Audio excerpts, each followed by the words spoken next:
آج ایک طویل عرصے کے بعد جو ہے حریت کانفرنس کی ایگزیکٹو اور ورکنگ کمیٹی اور جنرل کونسل کا اجلاس منعقد ہوا، اور خاص کر اس بات پہ زبردست فکر و تشویش کا اظہار کیا گیا کہ بار بار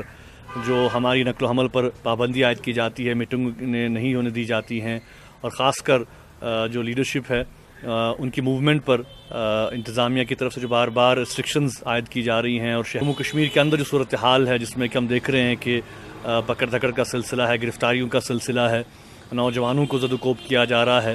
گرفتاریاں عمل میں لائی جا رہی ہیں، اور پورا کشمیریوں کے جو حقوق ہیں وہ طاقت اور تشدد کے بل پر سلب کر لیے گئے ہیں، اس پر زبردست تشویش کا اظہار کیا گیا۔ اس کے ساتھ ساتھ حریت کانفرنس نے آج جو سرحدی معاملات ہیں، خاص کر جو اس وقت اڑی سیکٹر میں اور باقی جگہ سرحدوں پہ جو تشدد اور تناؤ پایا جا رہا ہے دونوں ملکوں کے درمیان، اس پر فکر تشویش کا اظہار کیا گیا، اور یہ محسوس کیا گیا کہ بھارت اور پاکستان کو چاہیے کہ وہ جلد از جلد بات چیت کے عمل کا آغاز کریں، اور حقیقت یہی ہے کہ جب تک بنیادی مسئلہ جو ہے کشمیر کا مسئلہ جو ہے اس کو ایڈریس نہیں کیا جائے گا، انڈیا پاکستان کشمیری مل کر کوئی انیشیٹو نہیں لیں گے، تب تک نہ تو بر صغیر میں امن کا قیام ممکن ہو سکتا ہے، اور نہ ہی ہندوستان اور پاکستان کے درمیان رشتوں میں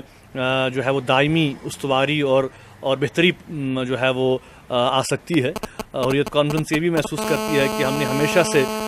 یہ موقف اختیار کیا ہے کہ کشمیر کے مسئلے کا ایک سیاسی حل نکالا جانا چاہیے جو کہ پائیدار بنیادوں پر ہو، مستحکم بنیادوں پر ہو، اور وہ تبھی ممکن ہے جب مسئلے کے سے جڑے ہوئے تینوں فریق ایک پروسیس اور ایک عمل میں جو ہے وہ انوالوڈ ہوں۔